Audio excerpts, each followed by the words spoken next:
Muito bem, saudações a todos. Estamos iniciando mais um podcast Luizinho e Companhia. Sejam todos bem-vindos. Vocês aí que já estão acostumados, acompanhem o nosso canal digital. A partir de agora a gente vai ter um bate-papo muito bacana aqui, com o Dr. Rodrigo de Jesus Lenhart, ele que é ginecologista, obstetra e também mastologista. Já já a gente vai saber cada especialidade, o que cuida aí, trabalhando mais aí a saúde da mulher também. E a todos vocês aí que já estão acostumados aí com a gente, não esqueça, de deixar aí o seu like no nosso canal, de compartilhar, de deixar o seu comentário também, deixar aí a sua participação, e também distribuir aí nas suas redes sociais também e vem com a gente. Só lembrando a todos vocês ainda que o programa, o Luizinho e Companhia, o nosso podcast, ele vai ao ar no sábado a partir das 11 horas, todo sábado a partir das 11 horas, aí pela Voz Livre TV e também pela rádio Voz Livre FM simultaneamente. Então sábado a partir das 11 horas você tem um encontro sempre marcado aqui com uma boa entrevista com o Luizinho e Companhia.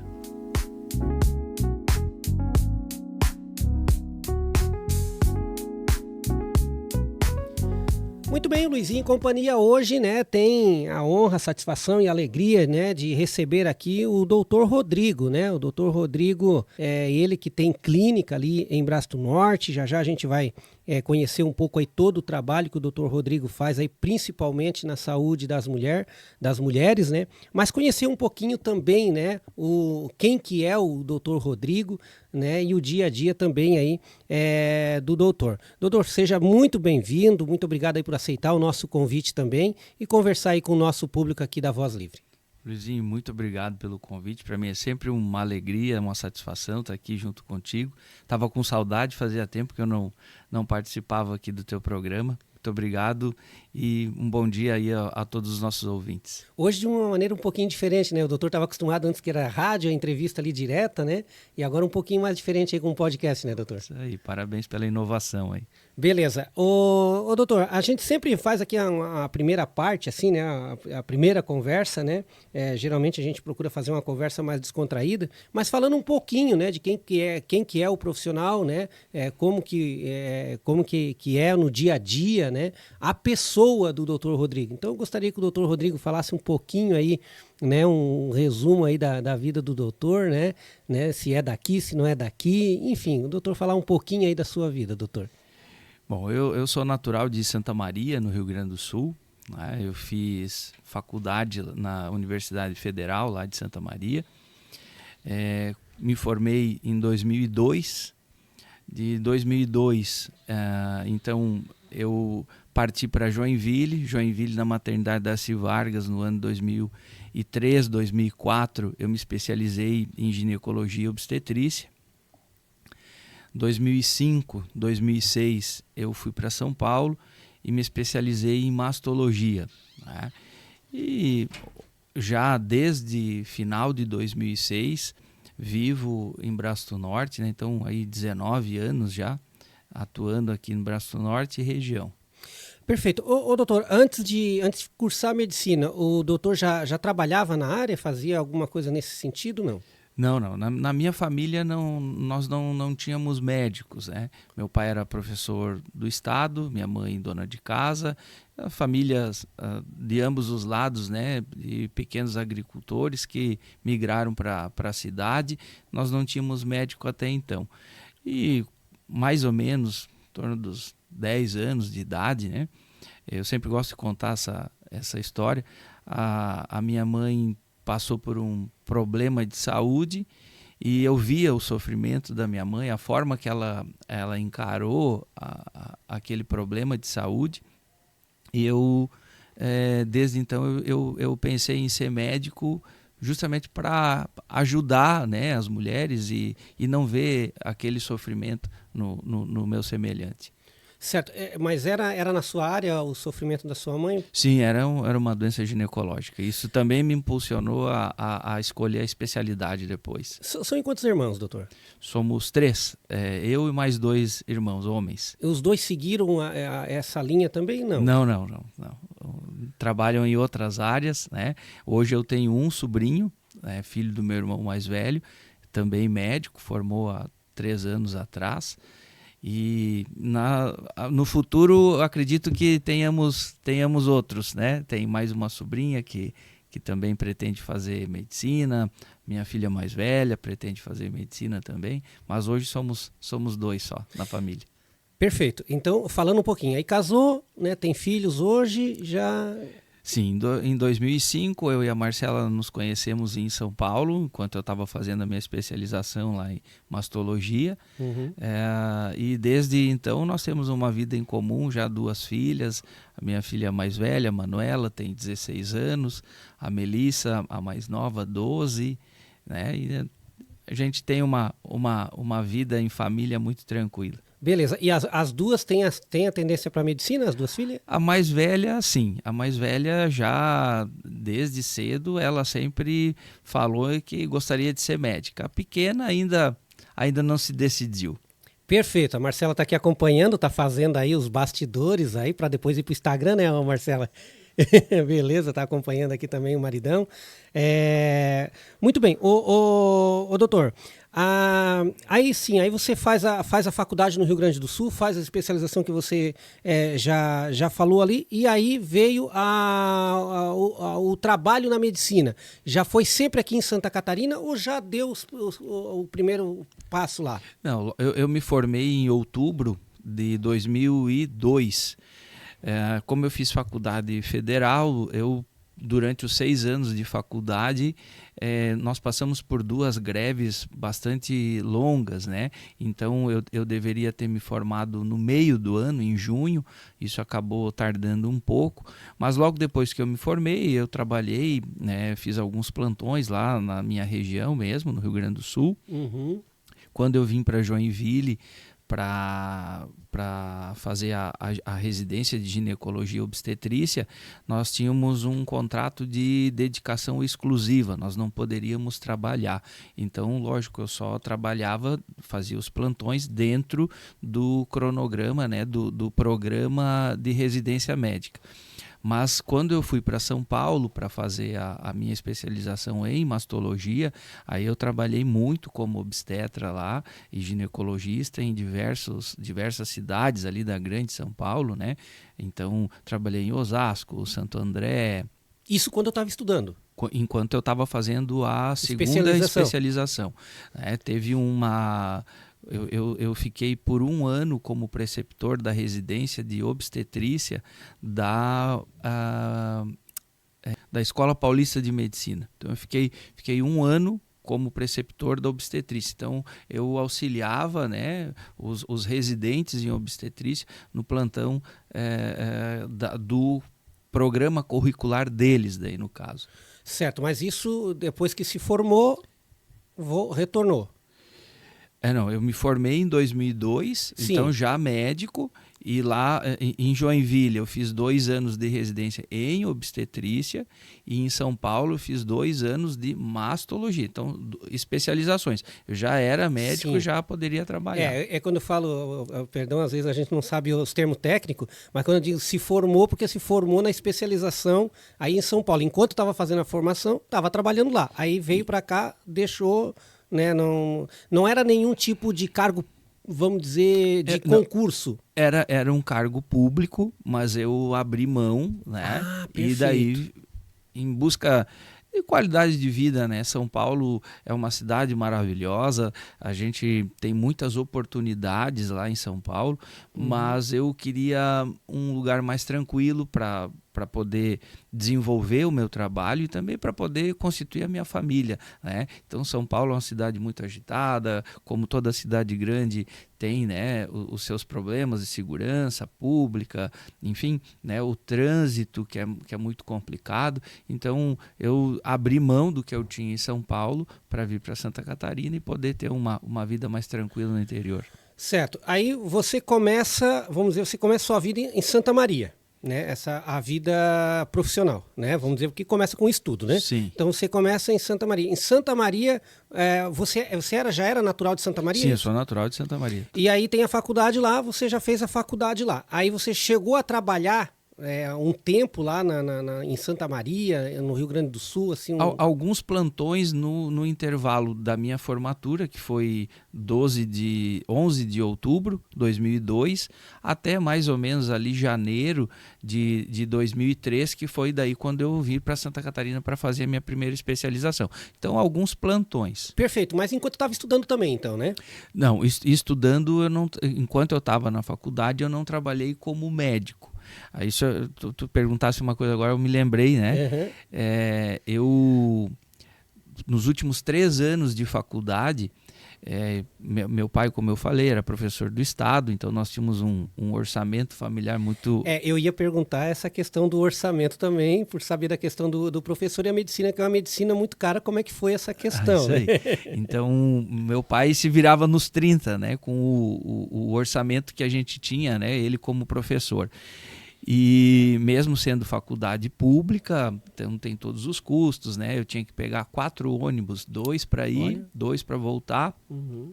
Aí a alimentação durante o dia na faculdade, os livros, né? Que a gente sabe que são muito caros. Então, a partir mais ou menos da metade da faculdade, do 3º ano da faculdade, eu trabalhei como secretário no período noturno, numa clínica de pediatria. Eles foram meus pediatras, né? Meus irmãos, quando nós éramos pequenos. Uhum. E a clínica funcionava 24 horas. Olha. E então eles me ofereceram, né? Olha, a gente precisa de alguém aqui à noite, a gente dá preferência para que sejam acadêmicos de medicina, a gente entende a dificuldade e tal. Então a gente trabalhava lá das 7 da noite às 7 da manhã. Então, fazia 2, 3 plantões, às vezes 4 plantões por semana, para poder ajudar ali no orçamento familiar, né, e poder me manter durante a faculdade. Doutor, por que Santa Catarina? O Rio Grande do Sul é o meu estado do coração, né? Todo gaúcho, a gente é muito bairrista, mas eu sempre tive a vontade de sair do meu estado. E o estado, para poder ficar próximo da minha família, Santa Catarina, né? E por também ser um estado pujante, um estado que tem um desenvolvimento muito superior ao que a gente via e vê ainda hoje no Rio Grande do Sul. Então, Santa Catarina, assim, me deixava próximo do mar, próximo da serra, próximo da minha família. Então, eu sempre quis vir para Santa Catarina em função disso. Tá próximo da família, mas também ter o desafio, né, de sair de casa e voar sozinho, né, com as próprias asas, porque eu fiz a faculdade e morei em casa, vivi com a minha família, com meus pais até os 26 anos de idade. Então eu queria ter essa liberdade, né, e ganhar o mundo. Perfeito. E essa região foi escolhida justamente por isso, por estar perto da serra, do mar, está bem próximo do Rio Grande do Sul, você escolheu por isso? Ou foi uma questão já de serviço, de alguma coisa de... As duas coisas. Eu tinha uma proposta para trabalhar no Hospital Nossa Senhora da Conceição, em Tubarão, ainda quando eu estava lá em São Paulo, e eu procurei, né, na região outros lugares que eu pudesse trabalhar também e complementar a renda, né, para a gente iniciar a nossa vida aqui, né? E foi quando eu achei Braço do Norte. Braço do Norte precisava de obstetra para o plantão. Eu vim para Tubarão. Depois não deu certo ficar no Hospital Conceição e eu acabei ficando aqui em Braço do Norte. E já logo em março de 2007 eu comecei a trabalhar no Hospital São José, em Criciúma, e também atuar como preceptor do último ano do internato, né, dos acadêmicos de medicina da Unesc, no plantão de obstetrícia. E estamos aí até hoje. Hoje, né, eu trabalho também em Tubarão, no Hospital Antiga Socimed, hoje Unimed, na Provida, na região. No Hospital de Braço Norte? No Santa Terezinha. Uhum. Certo. O doutor tem algum título, mestrado, doutorado, alguma coisa nesse sentido? Eu tenho título de especialista em ginecologia e obstetrícia. Então, quando a gente termina a residência, né, se presta uma prova para mostrar que a gente tem a suficiência, né, para levar o título de especialista. Então, eu tenho o título de especialista em ginecologia e obstetrícia e o título de especialista em mastologia.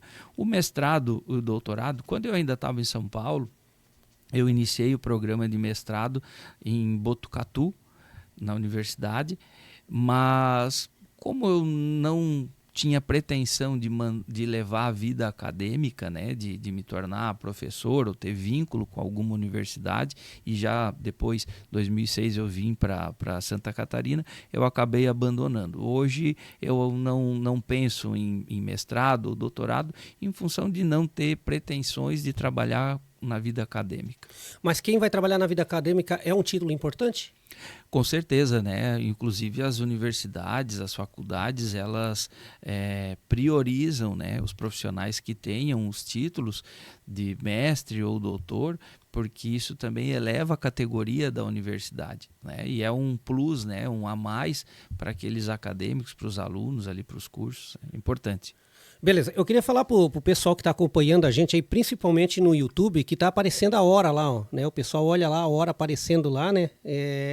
Só que aqui vocês desconsideram aquela hora, né? Aquilo lá é um relógio que a gente controla aqui na hora da gravação aqui, né? Então, não está aparecendo, Walter? Tá, porque no outro podcast apareceu ali, e aí a gente dava a hora na rádio, e daí ali era outra hora, mas só para o pessoal saber que a gente tem um relógio aqui também, mas é só para o controle nosso aqui da gravação. Muito bem, doutor. Então, aí o doutor, então, por uma questão, né, por uma questão de praticidade e também pela questão da qualidade de vida, questão de serviço, optou por essa região aqui também, pela facilidade de estar perto da família também.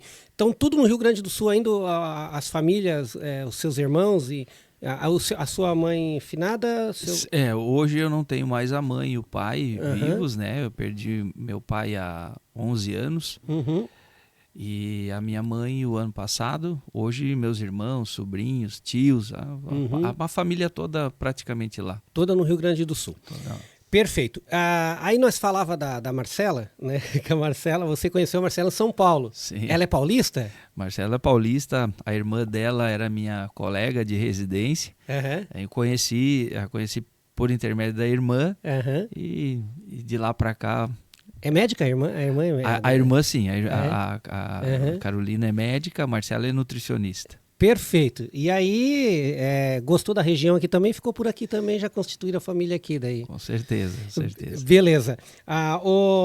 Doutor, queria falar um pouquinho, o pessoal fala, residência médica, né? Daí eu fico imaginando, o que é residência médica? Uma curiosidade que eu sempre tive, mas sempre tive vergonha de perguntar para os médicos, né? Então agora eu vou aproveitar a oportunidade da minha ignorância de o que é residência, porque falar, residência médica, certo, vou morar no hospital, né? Então eu ficava meio que pegando essa coisa. O que significa residência médica? Mas o teu pensamento não está errado, não. Justamente, o médico residente é o médico que praticamente mora dentro do hospital.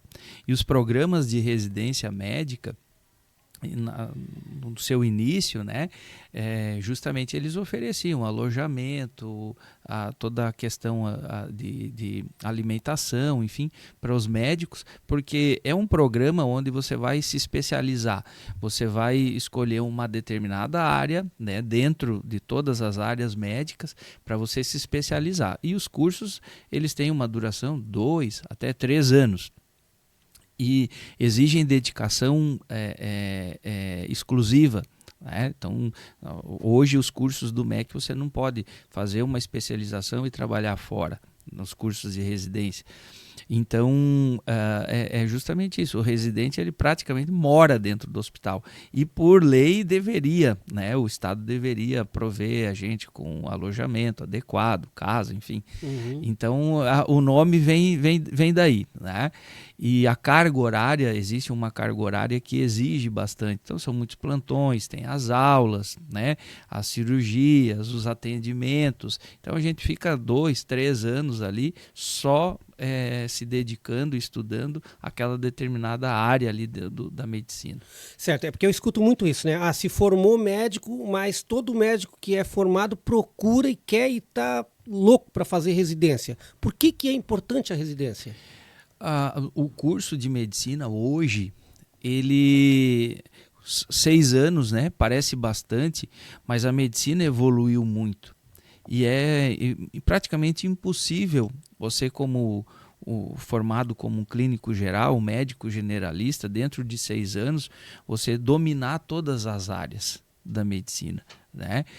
A evolução é tão grande que eu vou te dar um exemplo muito simples. Quando eu entrei na faculdade, o celular era maior do que o nosso microfone, né? Hoje a gente tem celular pequenininho e que serve como um computador. A medicina também evoluiu com essa velocidade.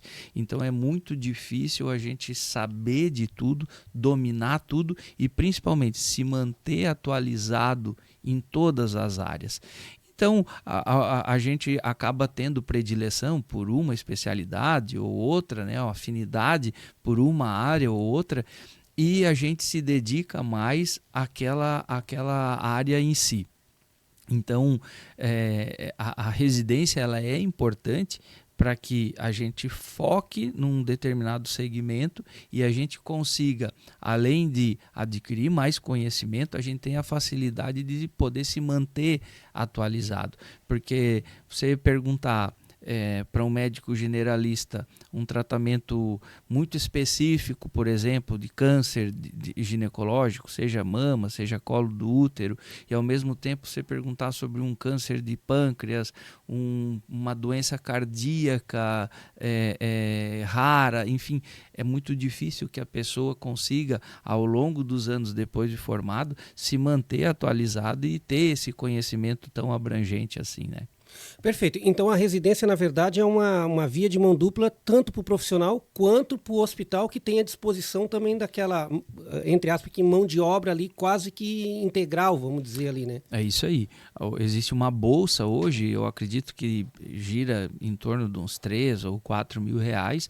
Essa bolsa o médico residente recebe do Estado para que ele possa, então, aprender, né, se especializar, se aprofundar dentro daquela área. Existe uma carga horária específica, tanto de atendimentos, exames, enfim, para que dentro de 2 ou 3 anos, conforme cada área, ele saia com a capacidade, então, de buscar o título de especialista, que então seria uma prova, né? Uma forma de medir o conhecimento e saber se realmente ele pode levar esse título de especialista. Mas para fazer especialista tem que ter feito a residência? A maioria das vezes sim, ou você precisa trabalhar nessa área específica e provar, né, através de uma série de documentos, que você trabalhou por 4, por 5, por 6 anos. Trabalhei só como ginecologista obstetra, um exemplo. Uhum. Saí da faculdade, eu não fiz a residência, mas eu acompanhei meu tio, meu pai, enfim, uma outra. Fui recebido em um determinado hospital e eu trabalhei dentro dessa área por um determinado período, que cada especialidade exige um determinado número de horas ou anos, né? Aí depois você vai lá e faz a prova para mostrar se você tem a capacidade de se divulgar, digamos assim, como especialista. Mas a principal porta é a residência médica.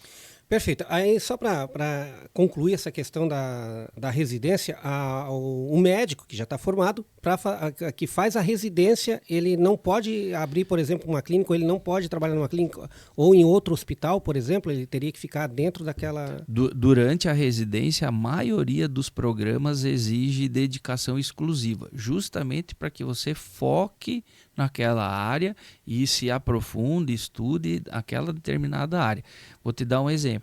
Você vai fazer, o colega vai fazer uma especialização em ginecologia obstetrícia, né? Então ele tem os plantões que ele precisa dar durante o programa, né, o curso de residência. Se ele for trabalhar fora, for fazer plantão fora, em emergência, enfim, desempenhar qualquer outro trabalho, isso vai prejudicar o desempenho dele durante a residência, Porque enquanto ele estiver fazendo plantão fora, ele não está estudando. Enquanto ele estiver fazendo plantão fora, ele não está descansando, né? Então isso acaba dispersando o foco, né, dentro daquilo que ele se propôs a fazer, que é se especializar. Então a maioria dos programas de residência exigem dedicação exclusiva. Perfeito. Agora, doutor, antes de nós ir para o nosso intervalinho, eu queria pegar na sua especialização, né? O que é, né, a ginecologia, o que é a obstetria, né, o que é a mastologia, né, para o nosso público entender um pouquinho o que é. Escuta as especializações, mas cuida disso, cuida daquilo, mas realmente o que é cada uma dessas áreas. A ginecologia, ela cuida da saúde feminina, né, como um todo, mas principalmente focado nos órgãos ginecológicos, né? Útero, trompa, ovário, colo do útero, as questões hormonais, a questão da menopausa, da puberdade, enfim, a saúde da mulher desde do início da vida até o final da vida. A obstetrícia cuida da saúde feminina durante o período gestacional, né? O pré-natal, o pós-parto, a amamentação. E o mastologista cuida da saúde das mamas, tanto das mulheres, né? Mas também da saúde das mamas masculinas, né? Então o mastologista ele trabalha focado na saúde da mama. E tem profissional que é especialista em apenas uma área ou geralmente já faz as três porque são ligadas? A ginecologia e obstetrícia elas fazem parte de uma única residência, né? Um programa de hoje 3 anos de especialização. A mastologia ela é uma residência à parte e a gente pode tanto ingressar depois de ter, são pré-requisitos, né? Só pode fazer a residência de mastologia depois de ter ou cursado a residência de ginecologia e obstetrícia ou de ter cursado a residência de cirurgia geral. Então, para fazer mastologia, você precisa vir de uma dessas duas vertentes, ou a ginecologia e obstetrícia ou a cirurgia geral. Perfeito, né? Então, ou seja, nesse contexto, a cirurgia geral é que não liga, vamos dizer, à ginecologia. A ginecologia, isso, né? Isso. Quem vem daquela área ali, né? Não necessariamente. Certo. Você falou da questão da mastologia, da questão da mama do homem, né? Homem é raro procurar isso, né?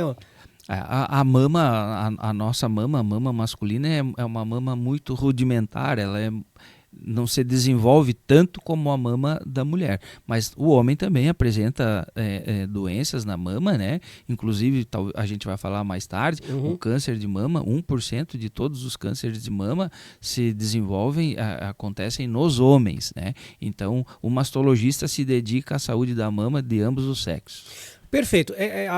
Claro, além da questão, falando das mamas, além da questão estética, são parecidas tanto no masculino quanto no feminino? As questões, vamos dizer, nervo, sangue, aquelas coisas? Sim, a única diferença é o desenvolvimento da glândula em função do homem não ter o mesmo estímulo hormonal que a mulher, mas ela é um órgão idêntico, né? E se for estimulado, ele vai se desenvolver da mesma forma que se desenvolve na mulher. Quer dizer que a glândula o homem pode ter a glândula que produz o leite também? Eu não sei se estou falando do termo correto. Mas... Pode. Se tiver um estímulo hormonal, né, adequado, sim. Existem os casos, né, dos transgêneros que usam determinados hormônios e isso pode fazer com que a glândula, o tecido mamário desenvolva. Certo. E tem essa questão de... tem algum estudo ou tem alguma questão didática falando que ocorre, que o homem já produziu leite? Sim, pode. Se tiver esse estímulo hormonal, como eu te falei... Vai produzir o leite? Pode produzir. Olha só. Ela é uma glândula rudimentar que não desenvolveu. A partir do momento que ela tiver o estímulo hormonal, isso pode acontecer. Certo. Então, antes de nós ir para o intervalinho, né, eu quero agora... Vamos botar um pouquinho de polêmica aqui. Você falou do transgênero, né? O transgênero, ele tanto pode optar pela questão feminina quanto masculina. O que é o transgênero? O transgênero é uma pessoa que nasce com um sexo biológico e ela se identifica com o sexo oposto, por exemplo. Não é hermafrodita? Não. O transgênero seria a pessoa que se identifica com outro sexo. Então, a menina que se identifica como menino ou o menino que se identifica como menina. E muitas vezes eles escolhem, né, passar por esse processo de transformação. Algumas meninas, né, transgênero, que fazem todo o processo de masculinização, usam hormônios, fazem as cirurgias para retirar a glândula mamária. E do lado masculino também, aqueles que fazem uma transformação em direção de um corpo mais afeminado, mais próximo com a silhueta feminina. Certo. Deixa eu continuar aqui, doutor. O que a medicina fala sobre isso? Isso é uma questão psicológica ou pode ser hormonal? Existe uma série de fatores envolvidos, né? É lógico que esses pacientes eles passam por todo um processo de avaliação, acompanhamento com psicólogos, com psiquiatras, com endocrinologistas, né? No momento em que eles estão liberados, digamos assim, então, para fazer realmente esse processo de transformação, usando os hormônios, né, os medicamentos que são indicados, mas isso é uma série de fatores que faz com que a pessoa se identifique com um outro sexo, né? Beleza, assim, gente, ó, eu vou para um rápido break cultural. Eu não vou ficar em cima desse que não é o nosso tema aqui, né? Só porque deu na questão desse assunto aí, principalmente da questão das mamas, né? Na questão masculina também, que o homem também precisa cuidar. Aliás, nós temos em novembro, começou novembro agora, né? Novembro azul aí, os homens também precisam aí procurar aí os seus médicos. Esse mês agora é um mês para isso. Inclusive agora a rede feminina de combate ao câncer aqui em São Lugero, agora também tem a rede masculina do homem aqui em São Lugero. Então um bom momento aí para você também estar procurando aí para cuidar da sua saúde também, porque nós aqui falamos de uma questão das mamas, mas, né, a saúde do homem aí envolve muito mais do que isso, principalmente a próstata, né, que é vou falar aqui um problema, mas na verdade aí uma questão, é uma doença aí que realmente tem que ter um cuidado muito grande aí com os homens, principalmente acima dos 40 anos. Sobre a questão dos transgêneros, né, a nossa questão aqui nem é polemizar, não é nada disso, né, é só numa questão clínica mesmo para trazer para as pessoas também, porque todo mundo merece respeito. E daí já vai aqui, né, a nossa fala aqui na questão do respeito. Aquilo que a gente não conhece, a gente respeita ou vai estudar e vai de atrás para saber como é que funciona. Então a nossa questão aqui foi uma questão clínica aqui sobre esse assunto.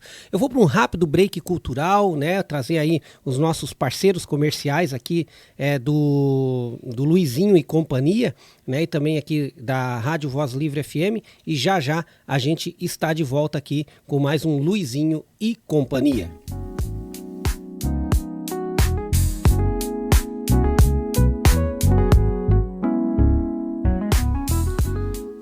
Muito bem, pessoal, já estamos de volta aqui com Luizinho e Companhia, né, sempre na força aí dos nossos parceiros comerciais aqui da Voz Livre Digital e também aí da Rádio Voz Livre, a Pizzaria do Tio. Você aí que gosta de uma boa pizza feita aí a forno, assada aí a forno a lenha, de maneira caseira, ainda aquele gostinho de pizza caseira, né? Você vai ali na Pizzaria do Tio, aquele ambiente familiar, amistoso, aquele ambiente bacana para você também aqui na rua da Beira Rio, entre as duas pontes aqui do município de São Lugero. Telefone 3657-0171 ou no 999-232485, Pizzaria do Tio. Aqui o sabor é da casa. São Paulo Magazine, tudo em moda feminina, masculina e infantil. Você encontra tudo ali para você que gosta de andar na moda ou simplesmente você que não abre mão de andar muito bem vestido. Então é ali na São Paulo Magazine que conta tudo também para sua casa, né? Cama, mesa, banho, cortinas, tapeçarias, enfim, você encontra tudo ali em um só lugar. 3657-1090. Mandar um grande abraço aí pro pessoal ali da Automecânica Juliano. Lá o pessoal da Bus Terraplanagem também, a nossa saudação.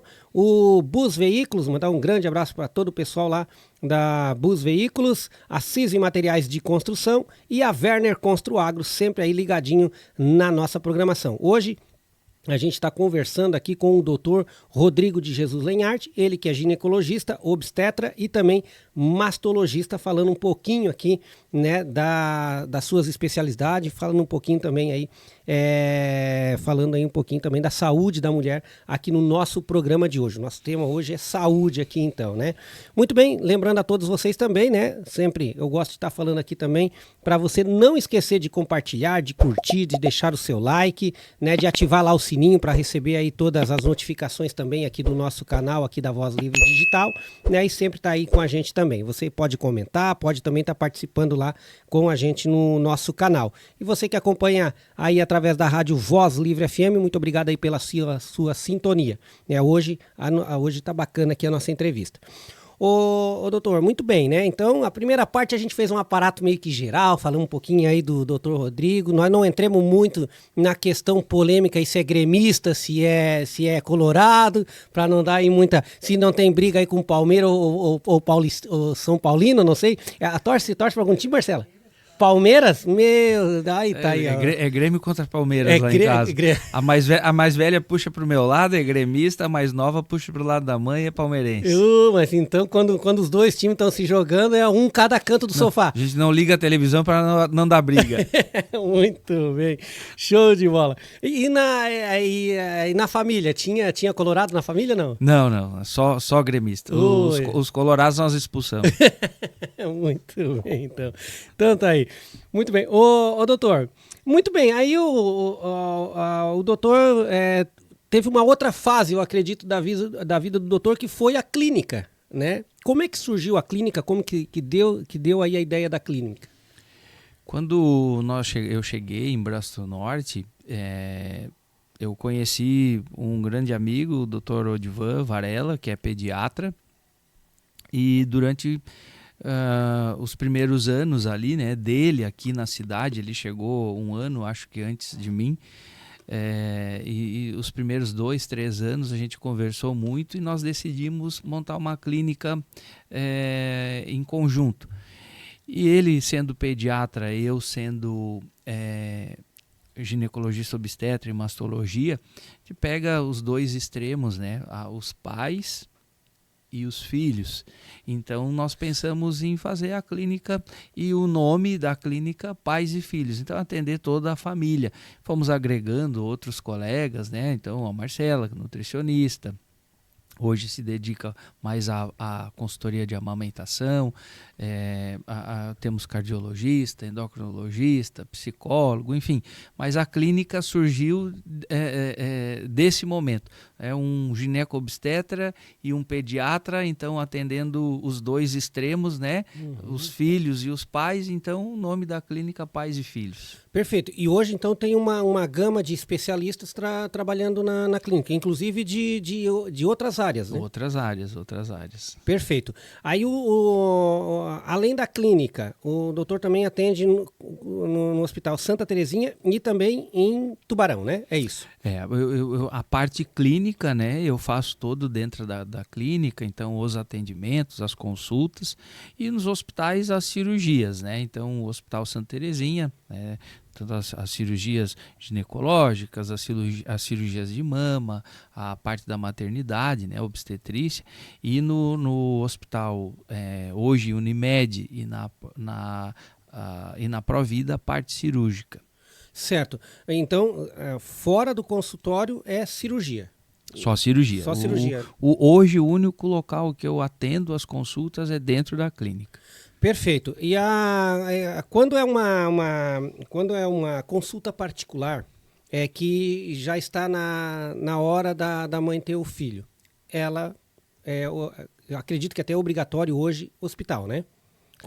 Como é que funciona? Ou clínica que tenha toda a condição de fazer particular. Uma maternidade que tenha a liberação, né, dos órgãos públicos competentes, né, e que ofereça toda a infraestrutura, tanto para o atendimento da mãe quanto para o atendimento do bebê. Geralmente a gente tem essas maternidades dentro dos hospitais. Então, tanto ali no Santa Terezinha quanto lá no Hospital Unimed. Tá. Acontece casos de que, por exemplo, uma mãe que não teve, vamos dizer, não teve o acompanhamento médico e daqui a pouco pode surgir uma emergência. O doutor pode ser chamado?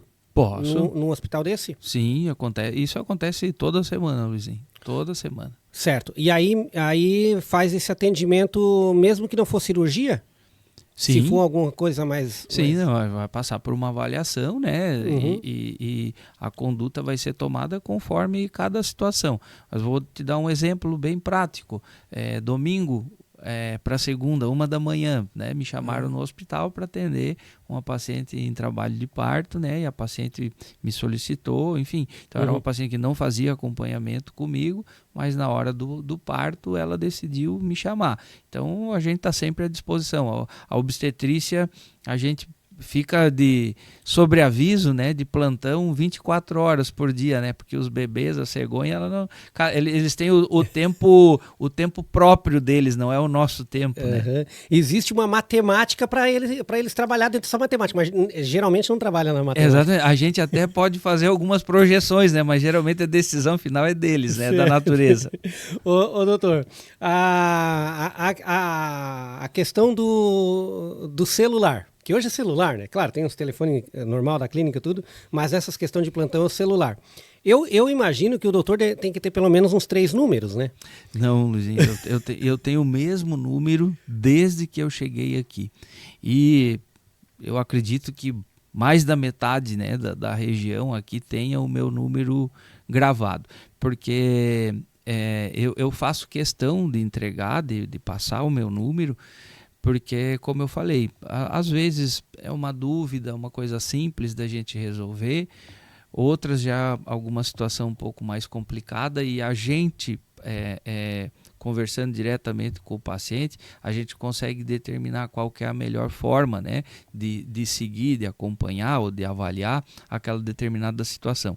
E principalmente as gestantes, né, elas têm os telefones da clínica à disposição, mas elas têm o meu número, o meu celular, porque, como eu falei, a cegonha, ela tem o tempo dela, né? Então, às vezes é uma mãe que deseja fazer uma cesárea, a gente marca para um determinado dia e o bebê resolve vir antes. Então, ela tem o meu telefone para entrar em contato comigo no momento que for que ela precisar, né? E aquelas que querem o parto, então a gente não tem uma data definida, a gente tem um tempo, uma projeção, mas ela vai aguardar, então ela vai me chamar também exatamente naquele momento que o bebê decidiu que quer nascer, né? Beleza, então tem aquele número ali é o número que o hospital vai ligar, que a cliente entra em contato. O próprio paciente também tem meu telefone, enfim. Certo. Ô doutor, agora falar um pouquinho de cada uma dessa situação das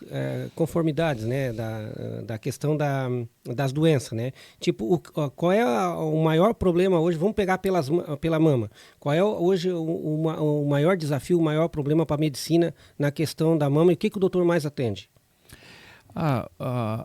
O câncer de mama é o principal câncer que atinge as mulheres no mundo inteiro. Para ter uma ideia, Luizinho, ao redor do mundo, por ano, tem mais de 2.300.000 novos casos de câncer ao redor do mundo. Mas isso de mama. Mas isso por ano? Por ano. Tá. 2,3 milhões de casos novos por ano. Né? Então é o principal câncer que atinge as mulheres e é o principal causador de morte por câncer entre as mulheres. Eu sempre falo isso quando eu estou em consulta ou quando a gente tem alguma palestra, algum evento, para que as pacientes possam se conscientizar de quanto o câncer de mama ele é importante. 1 em cada 8 mulheres irá desenvolver câncer de mama durante a vida. Então, 1 em cada 8 é muita coisa. Tá? Lógico, a medicina, como a gente conversou antes, né, ela vem evoluindo muito, o tratamento do câncer de mama vem evoluindo muito. E para aqueles casos onde a gente consegue detectar a doença em estágio inicial, hoje nós temos, a gente chama de sobrevida, né? Sobrevida em 5 anos, 98% a 99%. Então, naqueles casos que a gente conseguiu detectar a doença no momento oportuno, lá no seu comecinho, quando ela está só restrita à mama, a gente tem um índice de cura muito alto.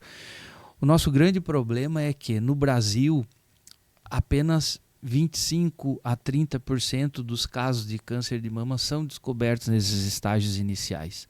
A grande maioria dos casos que são feitos diagnóstico no Brasil são diagnósticos tardios.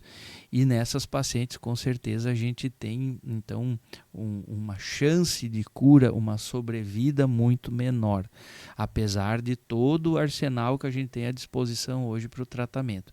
Então, é muito importante que a gente se conscientize que o câncer de mama ele é o mais frequente, ele é o maior causador de morte por câncer entre as mulheres. 1 em cada 8 mulheres irá desenvolver câncer de mama durante a vida e principalmente que a partir dos 40 anos de idade a mulher procure o seu médico, vá no postinho, vá na rede feminina da sua cidade e faça o exame de mamografia anual. Porque a mamografia é o único exame hoje comprovadamente que reduz a mortalidade por câncer de mama em até 40%. Isso é muito, né? Principalmente porque ela consegue detectar essa lesão minúscula, essa lesão pequenininha, essa lesão restrita à mama, que muitas vezes leva a uma cirurgia menor, uma cirurgia menos agressiva, podendo ter alta às vezes até no mesmo dia, né? Não precisa nem ficar internada no hospital, e diminui a possibilidade, a chance daquela paciente ter que passar por aquilo que todo mundo tem medo, que é a quimioterapia. Então, hoje, né, boa parte dos cânceres de mama, principalmente esses descobertos em estágio inicial, a gente pode poupar a paciente da quimioterapia. Então, é importante o diagnóstico precoce. E o Brasil figura entre os países com maior incidência de câncer de mama em mulheres jovens. Nós temos em torno de 40% de todos os diagnósticos de câncer de mama no Brasil sendo realizados em mulheres abaixo dos 50 anos de idade. Então, por isso, a mamografia, a partir dos 40 anos de idade, é tão importante. Certo. A mamografia é o que pega um nódulo minúsculo, vamos dizer. O toque, ele não... Quando a gente consegue palpar essa doença, ela já tem um tamanho considerável. Muitas vezes mais do que 1 centímetro. Tá? Então, geralmente, ela já tem um estágio mais avançado do que aquele que seria evidenciado através da mamografia. Mas ainda assim ainda é um diagnóstico ainda precoce, é considerado, não? Não, o ideal é pela mamografia.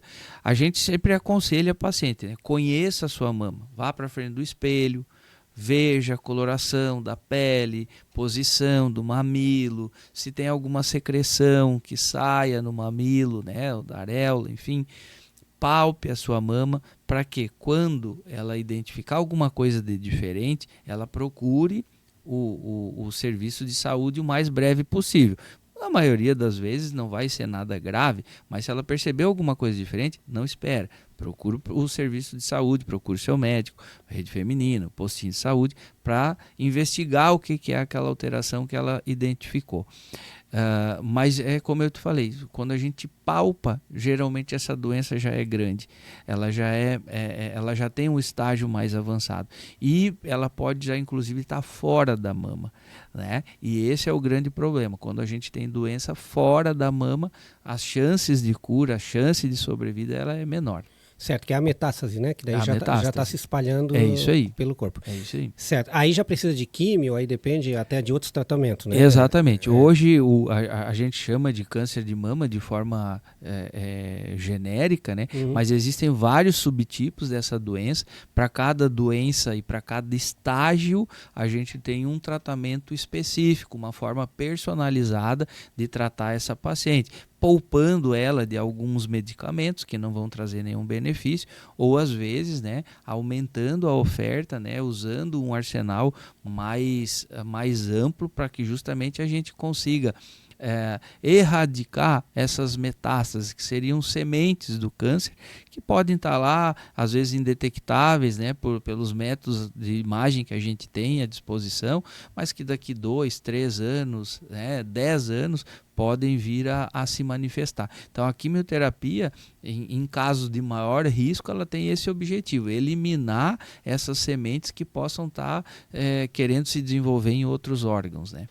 Perfeito. Ainda assim, não é o 100% garantido, porque muitas vezes, às vezes até com a químio, ainda pode aparecer em algum outro órgão quando está realmente na metástase, né? Com certeza. Existem doenças, né, que têm um perfil biológico muito agressivo e mesmo com todo o arsenal disponível, às vezes a gente ainda se depara com aquilo que a gente chama da progressão da doença, né? A recidiva, a doença ela não regride em determinado órgão, por exemplo, tem uma metástase, um tumor lá de 1 centímetro no osso da perna, né, no fêmur. Mesmo usando todo o medicamento disponível, às vezes aquela lesão não diminui, né? Ou ela diminui, mas lá na frente ela vai aparecer, vai surgir de novo ou em outro lugar. Então a gente tem tratamento em situações onde a doença já está mais avançada, mas a gente não consegue falar em cura nessas situações. Perfeito. O que ocasiona o câncer? Assim, existe algum estudo já assim que dá uma luz do porquê que acontece esse câncer na mama? O câncer, de forma em geral, ele é multifatorial. São várias coisas que vão se somando durante a vida da pessoa, né? E que podem determinar o surgimento dessa doença. Existem os fatores genéticos, né? Aquela pessoa que tem uma mutação genética, né, familiar, onde a gente, geralmente pela história da paciente, a gente identifica vários casos de câncer, não só de mama, mas existem algumas relações, né? Por exemplo, câncer de pâncreas, câncer de ovário nas mulheres, câncer de próstata nos homens, né? Mas esses casos são a minoria. Os casos de origem genética correspondem a 5 a 10% de todos os cânceres de mama. 90 a 95% dos casos são aqueles que a gente chama de esporádico. Não existe ninguém na família até aquele determinado momento. Tá? E isso, como eu falei, são vários fatores que vão se acumulando durante a vida, né? E podem determinar o surgimento da doença ou não. Então, desde a idade da menarca, ou seja, o momento que a menina começa a menstruar, quanto mais cedo isso acontece, maior o risco para desenvolver câncer de mama. A idade da menopausa, quanto mais tarde a mulher para de menstruar, maior o risco para câncer de mama, porque nesse intervalo, né, de iniciar a menstruação muito precoce e parar muito tardio, ela fica exposta muito tempo aos hormônios que o ovário produz. E esses hormônios, eles podem, né, então determinar o surgimento do câncer. O câncer nada mais é que uma célula que tem o seu DNA modificado, tem uma mutação naquela célula e que o nosso organismo não consegue eliminar. Então ela começa a se proliferar e daí então ela determina o surgimento do câncer. Então, o fumo, o tabagismo, né, aumenta o risco para câncer de mama. Consumo de bebida alcoólica aumenta o risco para câncer de mama. Como eu falei, o uso de determinados hormônios, principalmente dose e tempo dependente, quanto maior a dose, quanto maior o tempo de exposição, maior o risco para o surgimento da doença. E também uma coisa que é super importante, a alimentação e os hábitos saudáveis como uma forma em geral, alimentação e a prática ou a não prática da atividade física. Então, quanto mais saudável a alimentação, né? Grãos integrais, vegetais, frutas, diminuir o consumo de alimentos ultraprocessados, aqueles alimentos que a gente já encontra pronto lá no balcão, né, do supermercado, e a prática de atividade física, com essas duas situações bem alinhadas, né, alimentação saudável, prática regular de atividade física, nós conseguimos não só reduzir o câncer de mama, 30% até 50% de todos os cânceres poderiam ser evitados com hábitos saudáveis de vida. Tá? E a mortalidade para câncer de mama, tanto para paciente que já foi diagnosticada, quanto para paciente que não tem, ela está fazendo uma prevenção, ela reduz bastante. Então, a atividade física, ela por si só, reduz em 20% o risco para desenvolver câncer de mama. A atividade física, uma alimentação balanceada, reduz ainda mais. Né?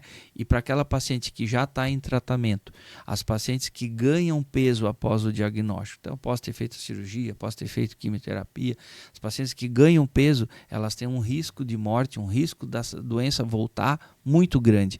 Então, a atividade física e a alimentação adequada são importantes como parte fundamental do tratamento, porque elas vão evitar que a doença surja novamente, né, ressurja, e também vão diminuir o risco daquela paciente vir a morrer em função do câncer.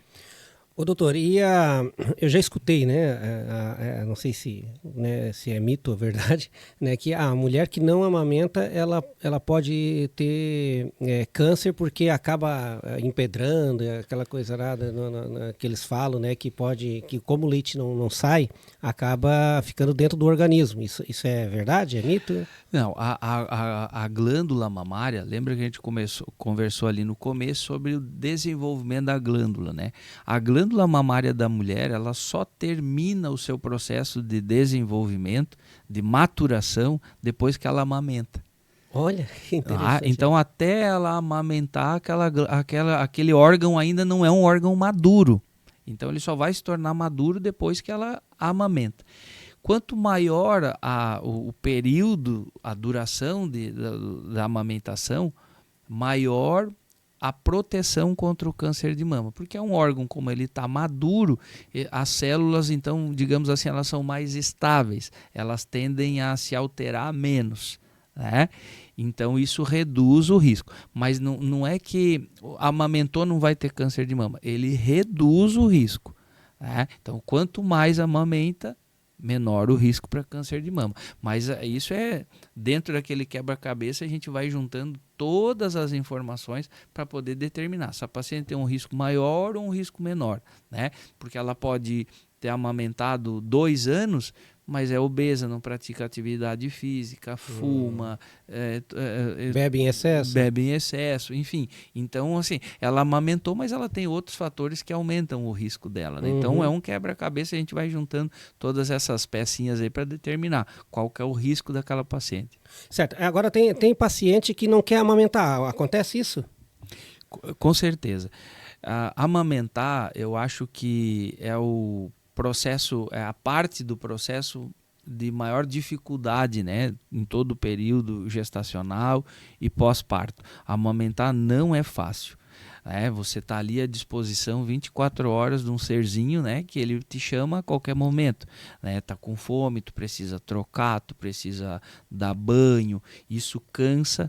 O bebê tem fome de madrugada, você precisa acordar às vezes 2, 3 vezes de madrugada. É o tempo que você leva para amamentar, é o tempo que você precisa esperar para o bebê ter aquela regurgitaçãozinha ali do leite, né, o que a gente chama o arrotinho, né? Muitas vezes ele suja a fralda, a gente precisa limpar, trocar. Então, ele amamentou, às vezes mamou 20 minutos, mas o processo dele demorou 1 hora.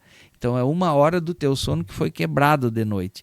Você dorme um pouquinho, daqui a pouco repete o processo de novo, porque ele chora, quer mamar de novo, né? Mama às vezes 2, 3 vezes de madrugada, e assim durante o dia também. Então, esse é um processo muito desgastante e as pacientes precisam estar preparadas, né, para conseguirem superar esse desafio. E por isso que é importante todo o aconselhamento durante o pré-natal pelo médico obstetra, mas também pelas consultorias de amamentação, né? Então hoje lá na clínica nós temos a Marcela que trabalha nessa área justamente para dar todo o suporte já desde o pré-natal e depois no pós-parto, para que a gente consiga conscientizar e ajudar essas pacientes da importância do aleitamento materno. O aleitamento materno para a saúde feminina, né? Diminui o risco de anemia, de sangramento no pós-parto, diminui o risco de câncer de ovário, né? ajuda a mãe a retornar ao peso, né, pré-gestacional de forma mais rápida, e para o bebê, sem sombra de dúvida, para a saúde do bebê, né, reduz o índice de infecções, de internação hospitalar, de doenças, né, as alergias que a gente tanto fala, porque a fórmula, por melhor que seja, ela não se compara ao leite materno. E também toda a praticidade do leite, né, materno, da amamentação. A mãe pode amamentar em qualquer local. Obviamente, ela vai se proteger, se resguardar, mas ela pode amamentar em qualquer local. E às vezes, para te preparar uma fórmula, né, para um bebê, tu precisa de todo um aparato, tens que ter água quente, mamadeira, uma bolsa cheia de aparatos, né? E o próprio produto, né, doutor? Me permita cortar só um pouquinho. O próprio produto também, ele não é o... Por mais que se trabalhe aquele produto, ele não vai ser igual às propriedades... Não tem as mesmas características do leite materno. Então, todas a imunidade que a mãe adquiriu durante a vida, aquilo passa para o bebê. E naqueles primeiros meses de vida, aquilo é muito importante para que ele consiga se desenvolver bem, né? E a gente reduza as complicações, as infecções, as internações hospitalares e assim por diante. Então, o leite, a fórmula, por mais cara, por melhor que seja, ela não se compara com o leite materno. Certo. A maior preocupação realmente é com essa questão de desconforto, né? De ter que acordar, levantar no outro dia, muitas vezes depende do período que está amamentando, ter que trabalhar no outro dia. A maior reclamação é isso? Tem reclamação estética? Eu acho que o que mais pesa é a questão mesmo da exaustão física, né? E, assim, amamentar, às vezes, algumas pacientes queixam um pouco de dor, de desconforto, principalmente quando está aquela primeira mãe que está aprendendo a amamentar, né? Posicionar o bebê, aquilo, muitas vezes a gente acha assim, não, a minha avó me amamentou, minha mãe me amamentou, isso é automático, eu vou saber fazer, e nem sempre a gente sabe, e muitas vezes fazendo da forma errada, vai causar um traumatismo na mama, né? Aquilo vai deixar a paciente mais ansiosa, e essa ansiedade, esse desespero às vezes, né? E o cansaço físico é que fazem a maioria das pacientes acabar desistindo da amamentação. Perfeito, ainda ficando nesse tema aqui para explorar bastante para as mães que estão aí, os pais também que estão acompanhando, e é nesse aspecto que eu quero pegar agora, a importância do pai nesse processo. O doutor acompanhou a gestação da Andréia, né? E a Andréia, quando a gente se preparou, né? Ficou 18 anos sem ter o Davi, a gente se preparou para isso e tal, né? Enfim, aí quando ele nasceu, eu fiquei 30 dias em casa, mais um pouquinho, mais 30 dias eu fiquei focado. Era eu que dava o banho, levava para amamentar, acordava de noite, eu botava para amamentar ali. Então eu tentei dar esse suporte para ela ficar o mais confortável possível, mas não estava pensando muito nela não, eu estava pensando mais era no guri mesmo, pro guri vir fortinho igual o pai, assim, né? Mas é importante o pai presente também nesse processo, ou o companheiro, enfim. Com certeza, nós chamamos isso de rede de apoio, né? Não só o pai, mas todos os familiares, todas aquelas pessoas mais próximas, né? A paciente poder contar com alguém naquele período que ela está muito vulnerável, principalmente aquela primeira mãe, que ela está aprendendo a amamentar e o bebê também está aprendendo a mamar, né? Então, nesse período, quando ela está cansada, ela está fragilizada, é muito importante, né, a presença dessa rede de apoio, geralmente os familiares mais próximos, os amigos, para poder dar todo o suporte para que ela consiga vencer essa primeira barreira. Porque é um período, né, 10, 15 dias que eu acho que é o período mais complicado. Dali para frente, né, com todo o suporte, a rede de apoio, às vezes, a utilização das consultorias de amamentação, passado esses primeiros 10, 15 dias, geralmente a coisa engrena e vai para frente. Mas eu acho que as primeiras 2 semanas, até o primeiro mês, é o período mais difícil. Perfeito. E a questão da nutrição da mãe para o leite é importante também? Aqui podia ser a Marcela agora falar desse assunto, né? Mas né, essa questão da nutrição também é muito importante, né? Com certeza, né? A mãe nesse período, ela, como a gente falou, ela é muito exigida, né? Ela tem deprivação de sono, né? Não dorme direito, já não vinha dormindo direito nas últimas semanas de gestação por todo o desconforto, né? Pelo tamanho do útero, enfim. Então, uma alimentação balanceada nesse momento é muito importante para que não fique, ela não falte nada para o organismo materno e que ela também consiga suprir as necessidades do bebê. Perfeito. Eu sempre digo que a gente não precisa ser exemplo para ninguém, né? Mas algumas questões, né? A Andréia gosta de enxugar umas final de semana, principalmente, né, Walter? Mas o que acontece? Naquele período que ela estava da gestação, ela parou de beber. Enquanto ela estava enquanto estava grávida, ela não... E durante quase 2 anos depois, 1 ano e 8 ou 10 meses depois amamentando, ela não bebeu também. Então, assim, foi um momento difícil para ela, porque ela não bebeu. Mas isso também é importante, não ter o álcool. Com certeza, não só o álcool, né? O cigarro, enfim, existem tantas outras drogas, né? Hoje é uma epidemia, o cigarro eletrônico. Então, a gente sempre, quando as pacientes me perguntam, doutor, o que eu posso comer, o que eu devo fazer?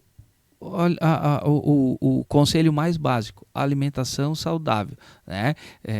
Procure comer frutas, verduras, evite os processados e evite qualquer substância, tanto as lícitas, o álcool, o cigarro, mas também a questão de medicamento. Não é qualquer medicamento que pode usar. Então, sempre ter o acesso, né, ao seu médico para poder conversar. Doutor, eu posso tomar esse remédio? Isso aqui vai fazer mal para o bebê? Eu vou precisar tomar por tanto tempo? Enfim, né? Então, todas as substâncias, né, o ideal é sempre poder ter uma comunicação com a equipe que acompanha aquela paciente para que a gente não tenha interferência, né, no leite e essa passagem para o bebê. A depressão pós-parto, existe esse termo? Ou existe essa não sei se é patologia, mas enfim? Com certeza.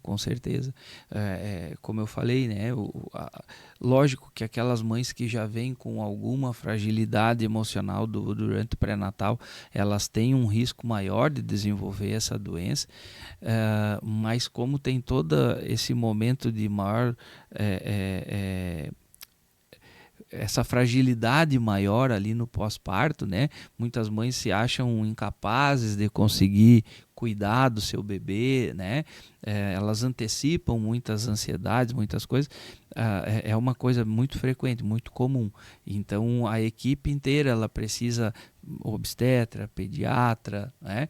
A gente precisa estar atento para, assim que a gente identificar qualquer sinal ali, qualquer sintoma, a gente poder acompanhar e encaminhar para psicólogo, psiquiatra, para que a gente consiga minimizar o prejuízo, né, tanto para a saúde da mãe quanto para a saúde do bebê, porque existem casos, né, da mãe realmente abandonar a criança, né, ou às vezes praticar maus tratos e não é por uma coisa intencional, é por doença, né? Então a gente precisa estar atento a isso. Perfeito. Eu fiquei uma boa parte, né, nessa questão aqui, principalmente nessa questão da mama, da alimentação, da questão da qualidade da vida, tanto da mulher, que isso vai passar também para o filho, né, porque eu acho que é uma parte mais importante, eu acho, até do trabalho do ginecologista, né? Mas a questão que a gente falava do câncer de mama ali, também tem a questão do colo do útero, né? E aí a gente sabe que o mês de outubro é um mês que o Brasil inteiro, o comércio inteiro, a nossa região pelo menos, aqui abraça realmente essa questão aí do Outubro Rosa, que é justamente, né, para fazer um trabalho de conscientização e principalmente para que as mulheres também, pelo menos uma vez no ano, não necessariamente outubro, mas como outubro aflora muito isso, e aí não tem como não lembrar, né, dessa questão tanto do câncer de mama quanto do colo do útero. E esse mês de conscientização também é importante, né, doutor? E aí o que é o colo do útero? O que é esse câncer do colo do útero? O câncer do colo do útero é o segundo câncer ginecológico que mais afeta as mulheres, né? Ele é primeiro na região norte, né? Nos estados do norte, ele ainda acaba superando o câncer de mama, mas na imensa maioria dos estados do nosso país é o segundo câncer ginecológico.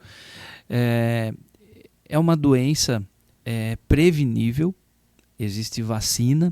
A vacina hoje consegue prevenir até em torno de 90% do surgimento da doença. Então, aqui cabe, né, o parêntese. Se eu perguntasse para qualquer outra pessoa a respeito de câncer de pulmão, câncer de ovário, câncer de pâncreas, se tivesse uma vacina que iria reduzir em 90% o risco de você ter câncer em qualquer outro órgão, eu acredito que todo mundo faria, né?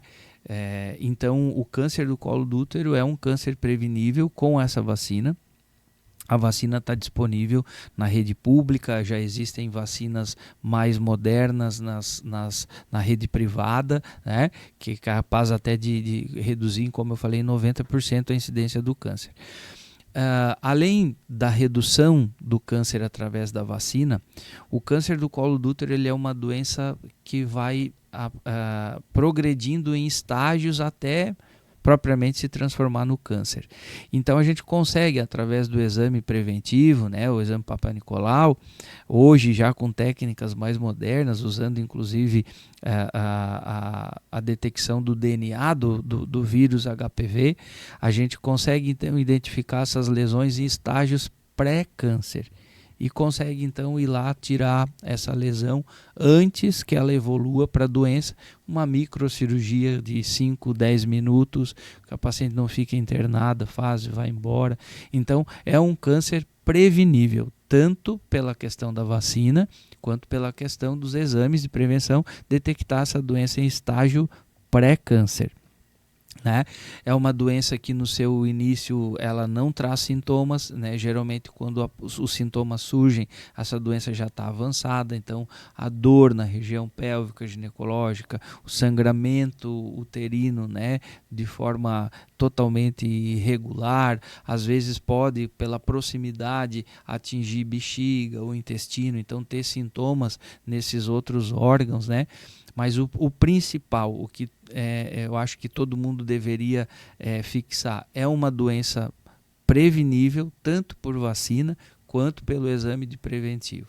E qual que é a idade que se faz essa vacina? Hoje a recomendação, né, mundial, e o SUS adotou essa recomendação, com 25 anos de idade, a paciente ela vai iniciar a coleta do preventivo ou, no caso, agora com as técnicas mais modernas, o exame para detectar o DNA do vírus HPV. O câncer do colo do útero é causado pela infecção do vírus HPV. Essa infecção ela causa lesões e essas lesões vão progredindo até então chegar no câncer. Então ela vai fazer o exame e conforme o resultado do exame a gente vai determinar a periodicidade, de quanto em quanto tempo ela precisa retornar. Uma vez por ano, uma vez a cada 3 anos, uma vez a cada 5 anos. O que dificulta, às vezes, aqui na nossa região, no Brasil como um todo, né, é que isso está arraigado já nas pacientes que precisa fazer preventivo todo ano. Então, mesmo a gente às vezes explicando, não, agora existem técnicas mais modernas, você não precisa fazer a coleta do preventivo todo ano. O exame ginecológico precisa ser feito anual, mas a coleta do preventivo não precisa ser feita todo ano. Muitas pacientes se sentem inseguras e elas optam, não, eu prefiro fazer todo ano. Então, de forma geral, a maioria das pacientes fazem o preventivo uma vez por ano, mas já é possível, né, com as técnicas mais modernas, a gente passar um pouco mais esse intervalo. Tá, doutor, mas assim, ó, essa questão do exame, isso é para mulheres acima de 40, né? A mamografia. O preventivo não, o preventivo já começa lá cedo. Ah, tá. O exame de preventivo para o colo do útero já começa lá cedo. Então, a vacina ela está disponível na rede pública dos 9 aos 15 anos, para menina e meninos, porque esse vírus ele é um vírus de transmissão por contato contato sexual. Né? Então, o homem pode passar. O homem também sofre com câncer causado pelo HPV, câncer de pênis, câncer de ânus, câncer de boca.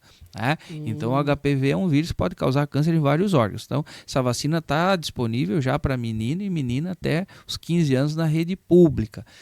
Mas eu já tenho 20 anos. Tem a vacina, não está disponível na rede pública, está disponível na rede privada, mas todo mundo pode fazer a vacina. Tá? E tem idade? Não, teoricamente não tem uma idade limite.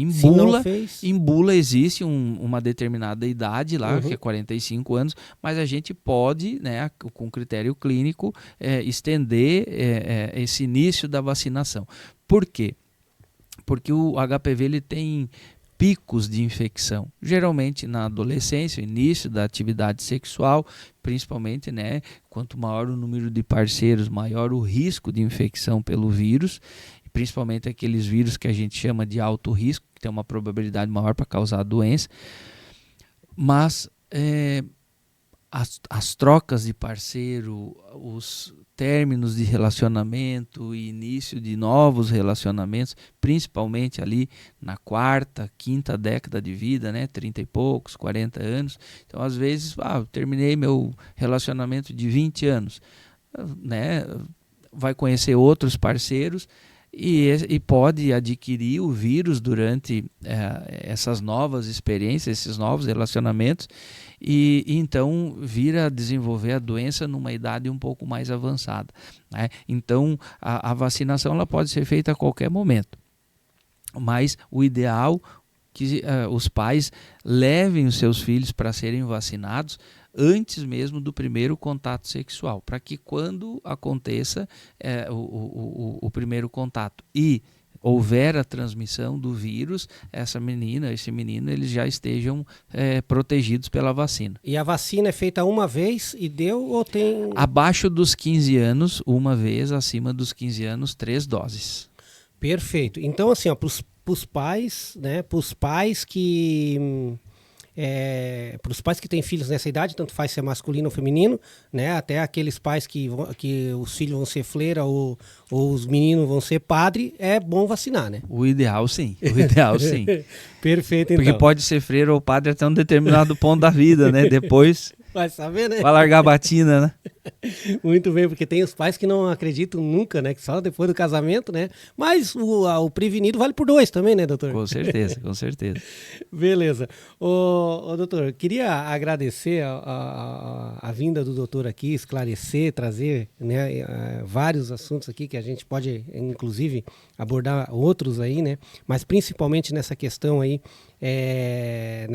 da saúde da mulher, né? Então, para a mulher que, né? E o desafio na sua área é muito grande, né? Porque os 2 maiores índices de câncer, né, estão nas suas mãos aí, nas mãos dos ginecologistas e obstetras, enfim, né? Ginecologista, né? Ginecologista. Mas assim, doutor, eu termino o meu programa sempre dizendo se tem alguma pergunta que o doutor gostaria que eu fizesse e eu não fiz, o doutor fica muito à vontade em responder essa pergunta aí, né? A gente tem o tempo necessário para isso, né? E agradecer ao doutor por ter vindo aqui, por ter, né, participado desse bate-papo com a gente. Quer dizer para os nossos telespectadores e ouvintes, né, que a gente vai deixar todo o contato, tanto da clínica quanto do doutor, na descrição aqui do canal do YouTube, né? Você, né, tiver interesse, precisar, você pode estar procurando aqui também na descrição do nosso canal. E eu deixo aí os microfones à disposição para o doutor responder essa pergunta se faltou alguma. Não, eu acho que você abordou todos os pontos, né, mais importantes. Tu conduziu muito bem aí o nosso bate-papo. Eu não vou considerar como uma entrevista, realmente foi um bate-papo que eu me senti muito à vontade aqui com vocês. Agradecer muito de coração o teu convite, Luizinho. Como eu falei, não falei da boca para fora, eu estava com saudade de voltar aqui. É que a vida da gente é muito corrida, principalmente o mês de outubro. O Outubro Rosa para mim ainda não terminou, né? Hoje a gente está aqui conversando, amanhã de noite eu tenho palestra ainda, aula, né?